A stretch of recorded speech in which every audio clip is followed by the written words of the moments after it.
যাচ্ছিল। ওর মনে খুব আনন্দ হচ্ছে। ওড়াধরা নাচের ইচ্ছাটা অনেক কষ্টে চেপে রেখেছে। ওই সময় জঙ্কুক যখন ওকে কোলে তুলে রুমে এনে বিছানার উপর ছুঁড়ে ফেলেছিল, তখন ও রেগে মেগে ওর হাতের আঙুলে কামড় বসিয়ে দিয়েছিল। রাগের চোটে জঙ্কুক আর কিছু বলতে পারেনি। আর এদিকে তে জোরে জোরে হাসছিল। জঙ্কুককে দেখে মনে হচ্ছিল তে যেন বিশ্ব জয় করে ফেলেছে। আর কিছু না বলে সোজা রুম থেকে বেরিয়ে গেল। সেই যে গেল তো গেলই, এখনো আসেনি। তের হঠাৎ করে মনে হলো রাতের কথা। মুহূর্তে দুশ্চিন্তা সে ভর করলো। জঙ্কুককে তো বলেছিল যে আজও চলে যাবে। এই সম্পর্ক তে মানে না। আর না, জঙ্কুক অলরেডি লিজা জঙ্কুকের গার্লফ্রেন্ড। ওরা ওদের সম্পর্কে সিরিয়াস। তাহলে কাবাম্মে হাড্ডির মতো তে ওদের মাঝে থেকে কি করবে? তাছাড়া জিনের কাছে থেকেও কথা আদায় করে নিয়েছে। তাহলে এখন চলে যাওয়াটাই বেটার। ওর হোস্টেল ওর জন্য সবসময় খোলা। তে কাপড় ব্যাগে ঢোকাতে লাগলো। এখন জঙ্কুক আসলেই হবে। বেটাকে তো দেখিয়ে দিতে হবে যে তে অতটাও দায়িত্বহীন মেয়ে না। যেটা বলে ও সেটাই করে। এখন শুধু জঙ্কুকের আসার অপেক্ষা। জঙ্কুক বেশ কিছুক্ষণ পর রুমে এলো। দেখে মনে হচ্ছে রেগে আছে খুব। এসে সোফায় বসে রইল বেশ খানিকক্ষণ। এদিকে তে একা একা বসে বোর হয়ে গেছিল। তার উপর এমন গম্ভীর মুখ লোকের সামনে বসে থাকতে ওর নিজেকে পাগলাখানার পাগলি মনে হচ্ছে। এর থেকে জিনের সাথে ঘন্টার পর ঘন্টা বসে থাকা তের কাছে অনেক আনন্দের, মজার, ভালো লাগার। জিনের ঘরে যাবার উদ্দেশ্যে বিছানা থেকে উঠে সামনে এগোতেই জঙ্কুক বাধা দিল। তের দিকে না তাকিয়ে বলল, কোথায় যাচ্ছ? তে ভুরু কুঁচকে বলল, কোথায় যাচ্ছি তা জেনে আপনার তো কোনো দরকার নেই। জঙ্কুক আবারও বলল, কোথায় যাচ্ছ জানতে চেয়েছি। আমার কি দরকার সেটা আমি বুঝবো। তে আর কথা না বাড়িয়ে বলল, মায়ের ঘরে যাচ্ছি। আপনার মতো নিরামিষের ঘরে বসে থাকার চেয়ে মায়ের সাথে কথা বলে সময় কাটানো অনেক ভালো। জঙ্কুক বলল, দেখো মা এখন ঘুমাচ্ছে, এখন যাওয়া যাবে না। কেন যাওয়া যাবে না? আমিও মায়ের সাথে ঘুমাবো। জঙ্কুক রেগে বলল, মায়ের সাথে কেউ থাকলে মায়ের অসুবিধা হয়, ভালো করে ঘুমাতে পারে না। তে সন্দেহী গলায় বলল, বুঝলাম। এখন আপনি বলুন, কি বলতে চান আমাকে? আপনার মুখ দেখে মনে হচ্ছে আমায় কিছু বলবেন, কিন্তু পারছেন না। বলে ফেলুন, নয়তো পেটে গ্যাস হবে। মোটেও না। তে জোরে বলল, বলুন বলছি, কি হয়েছে? জঙ্কুক অসহায়ের মতো বলল, বাড়িতে আজ মেহমান আসবে। তে অবাক হয়ে বলল, মেহমান আসবে তো আমি কি করব? মেহমান আসবে তোমাকে দেখতে। তে রাগী গলায় বলল, আমি কি ভিনদেশি এলিয়েন যে আমাকে দেখতে আসবে? এলিয়েন নও, কিন্তু আমার বউ তো, সেই জন্যই সবাই নতুন বউ দেখতে আসবে। তে তাচ্ছিল্য ভরা হাসি দিয়ে বলল, বউ? হাসালেন আমায়। আপনার বউ? ইভেন কারো বউ হওয়ার শখ আমার নেই।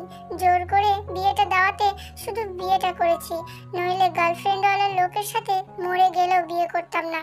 এখন ঝগড়া করো না প্লিজ। বাড়িতে মেহমান আসবে, সো তুমি নতুন বউর মতো সেজে গুজে থাকবে, এটা মা বলেছে। আর কারোর সামনে রুড বিহেভ করবে না প্লিজ, এটা আমার রিকোয়েস্ট। তে আরো এক দফা অবাক হলো, বলল, সাজগোজ করবো মানে? এত শখ নেই সং সেজে বসে থাকার। আসলে কি জানেন তো, আপনারা ফর্সা সাজগোজওয়ালা মেয়েদেরই বেশি পছন্দ করেন, কিন্তু এটা ভুল। সব সুন্দরী মেয়েরা সব সময় ভালো হয় না। মানুষ ভালো তার মনের সৌন্দর্য দ্বারা, চেহারায় নয়। এক গাদা মেকআপ লাগিয়ে সবার সামনে নিজেকে প্রেজেন্ট করার দরকার হয় না, বুঝেছেন? তাই এই রিকোয়েস্ট আমাকে করবেন না। জঙ্কুক বেশ অবাক হলো, কোনো মতে বলল, ঠিক আছে। তে গুছিয়ে রাখা ব্যাগটা হাতের ইশারায় দেখিয়ে বলল, মনে আছে তো? আমি কিন্তু আজ চলে যাব। সব ফর্মালিটি শেষ হয়নি, আপনার দুশ্চিন্তা করার দরকার নেই, ওকে? জঙ্কুক চমকালো। তে তো দেখি যা বলে তাই করে। অলরেডি ব্যাগপত্র গুছিয়ে বসে আছে। বিয়ের দ্বিতীয় দিন বউ যদি বাড়ি থেকে চলে যায় তাহলে লোকে কি বলবে? তাছাড়া জিন তো বলেছে জঙ্কুককে এই কয়েকদিন অনেক মেহমান আসবে বউ দেখতে। এমনকি ইংল্যান্ড থেকে জঙ্কুকের কিছু রিলেটিভরাও আসবে। আর এখন যদি তে চলে যায় তাহলে মান সম্মান সব শেষ। তাই যা করার ওকেই করতে হবে। কাশি দিয়ে গলা পরিষ্কার করে নিয়ে তের উদ্দেশ্যে বলল, আমার একটা রিকোয়েস্ট রাখবে তে? আর কিছু কোনোদিন চাইবো না। তে বেশ অবাক হলো, বলল, জি বলুন।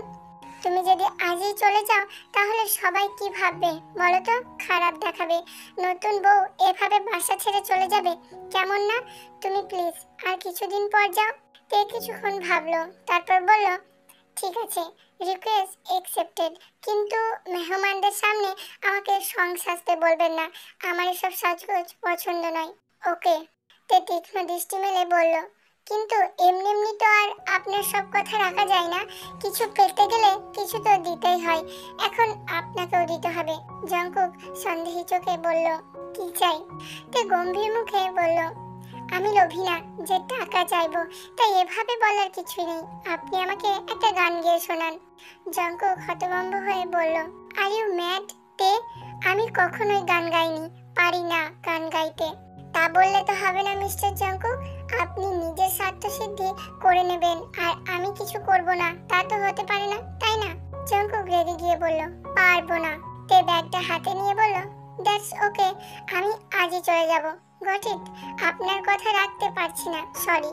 জঙ্কুক ভাবলো, অতঃপর বলল, ঠিক আছে, গাইবো গান। তে দুটো চোখ চকচক করে উঠলো, আনন্দ উঠে বলল, রিয়েলি? জঙ্কুকের নিজের কপাল চাপড়াতে ইচ্ছা করছে। এমন মেন্টাল মেয়ে সে কখনো দেখেনি। সে গান গাওয়া শুরু করলো। গান গাওয়া শেষ করে জঙ্কুক থামলো। তের দিকে তাকিয়ে দেখে গোল গোল চোখ করে জঙ্কুকের মুখের দিকে তাকিয়ে আছে। দেখতে নিষ্পাপ শিশু লাগছে, অথচ গান গাওয়ানোর মতো ভয়ঙ্কর জিনিসটা ব্ল্যাকমেল করে জঙ্কুকের কাছ থেকে আদায় করে নিয়েছে। জঙ্কুক বলল, হয়েছে এবার? তে বাঁকা হেসে বলল, হয়েছে। এমন সুরলো গলায় বারবার গান শুনতে ইচ্ছা করে। আহা কি সুর! তবে আপনার এই বিশুদ্ধ ভালোবাসার গান শুনে আমার না খুব প্রেম প্রেম পাচ্ছে। কিন্তু আফসোস, আমি জন্মগত সিঙ্গেল, মিঙ্গেল হতে পারলাম না। পারলে ভালো হতো। ভাবছি এবার একটা বয়ফ্রেন্ড জুটিয়ে ফেলি। কথা শুনে জঙ্কুক রেগে ভুরু কুঁচকে গম্ভীর গলায় বলল, তোমার তো বিয়ে হয়ে গিয়েছে, তাহলে সিঙ্গেল কোথায়? বয়ফ্রেন্ডের দরকার নেই। তে হাসি মুখে বলল, আপনিও তো বিয়ে করেছেন। একদিকে ম্যারিড, অন্যদিকে মিঙ্গেল, দুই নৌকায় পা দিয়ে চলছেন। জঙ্কুক রেগে বলল, বাজে কথা একদম বলবে না। মাইন্ডেড। তে গলায় খাট নামিয়ে বলল, আমার কথা ভেবে দেখবেন আপনি যা করছেন তা ঠিক কিনা। বলেই দুম করে একটা কিল বসিয়ে দিল জঙ্কুকের পিঠে। তারপর পগার পার। দুম করে পিঠে কিল পড়তে জঙ্কুক বেশ হকচকিয়ে গেল। বেশ লেগেছে ওর। তের উপর খুব রেগে গেল। এর সাথে যে কি করে কয়েকটা দিন কাটাবে তা ভেবেই জঙ্কুকের রাগ হচ্ছে। এই মেয়ে নিশ্চয় পাবনার মেন্টাল হসপিটালের পেশেন্ট। নির্ঘাত পালিয়ে এসেছে। দেশের একজন সচেতন নাগরিক হওয়ায় জঙ্কুকের উচিত তে নামক এই পাগলিটাকে হাত পা বেঁধে পাগলাখানায় দিয়ে আসা। তবে এই মুহূর্তে এটা করতে পারবে না সে। বিয়ে করেছে এই পাগলিটাকেই যে সে। এখন একদল মেহমানের সামনে মুখে হাসি হাসি ভাব রেখে বেস্ট কাপলের ড্রামা করতে হবে। ভাবতেই রাগ হচ্ছে ওর। তে ঠিকই বলেছিল, এইসব নাটকীয়তা মানুষকে একদম মানায় না। যে যেমন সবসময় তাকে নর্মাল ভাবেই থাকতে দেওয়া উচিত। সেলফোনটা হাতে নিয়ে জঙ্কুক ফোন লাগালো লিজার নাম্বারে। আজ 2 দিন পর ফোন করছে সে। মেয়েটার খোঁজ রাখা হয়নি ব্যস্ততার কারণে। রিং হবার কিছুক্ষণ পরও ওপাশ থেকে রেসপন্স পাওয়া গেল না। লিজা হলো তের চাচাতো বড় বোন, বড় ভালো মেয়ে। এই জন্য মেয়েটাকে এত ভালো লাগতো জঙ্কুকের। বেশ খানিকক্ষণ পর লিজার মোবাইল থেকে জঙ্কুকের মোবাইলে একটা মেসেজ আসলো। সেখানে লেখা, জঙ্কুক এখন তের হাজবেন্ড, তাই লিজার সাথে যেন আর সম্পর্ক না রাখে। ওর ছোট বোনের হাজবেন্ডের সাথে যেমন সম্পর্কটা থাকা দরকার তেমনই থাকবে, কিন্তু প্রেম ঘটিত কোনো সম্পর্ক ও রাখবে না। এটা অন্যায়। লিজা এই অবিচার করতে পারবে না। মেসেজ দেখে জঙ্কুক অনেকক্ষণ মূর্তির মতো দাঁড়িয়ে রইল। এমনটা কিভাবে করতে পারলো লিজা? শেষমেশ ওকে ছেড়ে দিল। আর যাবেই না বা কেন? একটা বিবাহিত ছেলের সাথে লিজা কেন কেউই থাকতে চাইবে না। জঙ্কুক হঠাৎ ওর বুকে চিনচিন ব্যথা অনুভব করলো। এখন সবকিছুর জন্য একমাত্র দায়ী তে। ওর জন্য সবকিছু হচ্ছে, তাই এর ফল ওকে ভোগ করতেই হবে। এখনো জঙ্কুককেও চিনতে পারেনি। কি কি করতে পারে সেটার মজা ও বুঝবে। Just wait and watch. কিছুক্ষণ ঘুম মেরে বসে থাকার পর জঙ্কুক উঠে দাঁড়ালো। নিচে যেতে হবে, মেহমানটা বোধহয় এসে গিয়েছে। এইদিকে তে না জানি কি করছে। মাথা যা খারাপ বলার বাইরে। একটা অফ হোয়াইট রঙের শার্ট, কালো প্যান্ট পরে রেডি হয়ে নিচে গেল। দেখতে পড়াই প্রিন্স চার্মিং। এদিকে মেহমান আসার উপলক্ষে ঘুম থেকে উঠে দিদা আর জিন তেকে একটা খয়েরি রঙের শাড়ি পরিয়ে দিয়েছেন, হালকা কালার লিপস্টিক, ব্যাস আর চুলটা ছাড়া।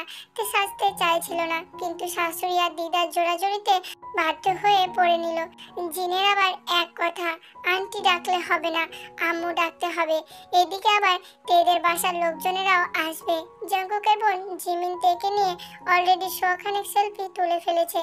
বিরক্তির ঠেলায় তে সোফায় বসে আছে। এমন সময় সিঁড়ি দিয়ে জঙ্কুককে নামতে দেখে তে একটু ভয় পেল। ওই সময় দুম করে যা কিল দিয়েছে, এমন কিল খেত বেটার পিঠ বাঁকা হয়ে যাবার কথা, কিন্তু জঙ্কুক তো বেশ সোজা। তে হলে এতক্ষণ লাঠির উপর ভর দিয়ে হাঁটার কথা। তাও দু চোখ মেলে ভালো করে দেখতে হঠাৎ করে জঙ্কুককে পৃথিবীর সবচেয়ে সুন্দর লোকটি বলে মনে হচ্ছে। আর্মি বাহিনীদের মতো হেয়ার কাট, জাস্ট অসম লাগছে। সাথে সাথে কালো প্যান্ট যা মানিয়েছে, তে এবার সত্যি ক্রাশ নামক বাঁশটা খেলো। এদিকে পাবনার পাগলখানার পাগলিকে শাড়ি পরে চুপচাপ বসে থাকতে দেখে দ্বিগুণ আশ্চর্য হলো জঙ্কুক।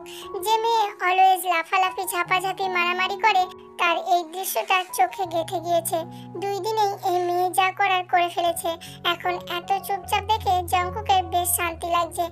আবার দেখি শাড়িও পরেছে, নিশ্চয় দিদার কাজ। বাহ!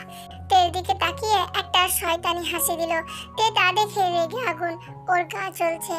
একে যদি থাপড়ানো যেত তাহলে হিরোগিরি ছুটিয়ে দিত তে। মেহমানরা এসে গিয়েছে, সারা বাড়িতে হই হই রব। সবাই নতুন বউ দেখায় ব্যস্ত। কেউ কেউ তের সাথে সেলফি তুলছে। তে রোবটের মতো বসে আছে সবার মাঝখানে। হাসি না পেলেও সবার সামনে মুখটাকে হাসি হাসি করে রেখেছে। জঙ্কুকে দেখে মনে হচ্ছে কৃত্রিম হাসি। তেকে ঠিক পুতুল পুতুল লাগছে শাড়িতে, কার্টুনের মতো মুখ বানিয়ে বসে আছে। এখন উচিত শিক্ষা হয়েছে মেয়ের। জঙ্কুক বসে বসে ওর কাণ্ড দেখে মিটমিট করে হাসছিল। একটু পর জিমিন জঙ্কুককে টেনে নিয়ে এসে তের পাশে বসিয়ে দিল। সাথে সাথে ফটোগ্রাফাররা পটাপট ছবি তোলা আরম্ভ করলো। এই পোজ সেই পোজ দিতে দিতে দুজনেই অস্বস্তি বোধ করছিল, কিন্তু কি আর করার, সবার সামনে ক্লোজ আপ মার্কা হাসি মুখে পোজ দিতে হলো। ছবি তোলা শেষ হলে কিছুক্ষণ পর আশেপাশে খুব বেশি একটা কেউ রইল না। তে জঙ্কুকের কানে কানে জিজ্ঞাসা করলো, কি ব্যাপার, আপনি বাঁকা হননি? বাঁকা হব মানে? আমি বাঁকা হব কোন দুঃখে? হোয়াট ইউ মিন তে? না মানে আমি আপনাকে এত জোরে একটা কিল দিয়ে আসলাম তো, তাই ভাবছি আপনার বাঁকা হয়ে যাওয়ার কথা। এর শাস্তি তুমি পরে পাবে তে, বাট আমাকে এতটাও নরম সরম ভেবো না। কেন? আপনি তো নরম সরম ভোলা ভালা আবুল ছেলেই। জঙ্কুক বাঁকা হাসি দিয়ে বলল, রিয়েলিতে আমাকে তোমার ভোলা ভালা আবুল ছেলে বলে মনে হয়? আমি তো বেশ শক্ত সামর্থ্য ছেলে। তুমি মেয়ে বলে পার পেয়ে যাচ্ছ, নইলে দেখতে এই জঙ্কুক কত কি করতে পারে। অবাক হয়ে ভান করে বলল, তাই নাকি? জঙ্কুক বাঁকা হাসি দিয়ে বলল, একটু পর টের পাবে মিসতে। তে চোখ দুটো কপালে তুলে বলল, মিসতে মানে কি? আমি মিসেস জঙ্কুক। একজন বিবাহিত মেয়েকে মিস ডাকার অপরাধে কি শাস্তি হয় জানেন তো? জঙ্কুক অবাক হওয়ার ভান করে বলল, না জানি না, আপনিই বলুন। তে জঙ্কুকের দিকে তাকিয়ে কেমন করে একটা হাসি দিয়ে বলল, তার বোধ থেকে দূরে রাখা হয়। ইভেন আপনাকেও সে পানিশমেন্ট পেতে হবে মিস্টার জঙ্কুক। জঙ্কুক তার গোলাপি ঠোঁট জোড়া কোণে হাসি ফুটিয়ে বলল, তাই? It's okay. আমিও তো তেমন বউ পাগল নই যে বউর আঁচল ধরে বসে থাকবো। তাই এই পানিশমেন্ট আমি মাথা পেতে নেব, এবং নিলাম। তে হঠাৎ খুব কষ্ট লাগছে। সেটা ঢাকার ব্যর্থ চেষ্টা করে জঙ্কুকের কানের কাছে গিয়ে আস্তে করে বলল, আপনাকে প্রিন্স চার্মিং এর মতো লাগছে। জঙ্কুক বলল, রিয়েলিতে? তোমাকে অনেক ধন্যবাদ সুন্দর বলার জন্য। তে তেড়ে উঠে বলল, আমি কি সুন্দর বললাম? বলেছি প্রিন্স চার্মিং এর মতো লাগছে। বাই দ্য ওয়ে, আপনার মতো রূপবান পুরুষকে দেখে আমি আপনার উপর ক্রাশিত। দীর্ঘ 24 বছর বয়সে রেকর্ড ভেঙে আমি আপনার মতো নকল প্রিন্স চার্মিং এর উপর ক্রাশ খেয়েছি। এখন আপনি বলুন, আপনি আমার বয়ফ্রেন্ড হবেন কিনা? জঙ্কুক হেসে বলল, জি না, আমি তোমার উপর ক্রাশিত হতে পারছি না তে। অলরেডি আমার ক্রাশিত ব্যক্তিটি তোমাকে বিয়ে করার জন্য আমার সাথে ব্রেকআপ করেছেন। তাই আর যাই হোক, তোমার প্রস্তাবে রাজি হতে পারছি না, ইভেন ভবিষ্যতেও না। নিহাতি বউ হয়ে আছো, তাই থাকো।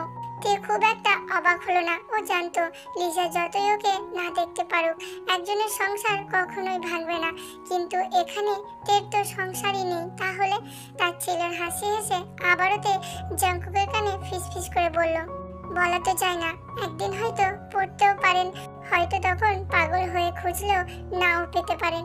জঙ্কুক হেসে বলল, মোটেও না,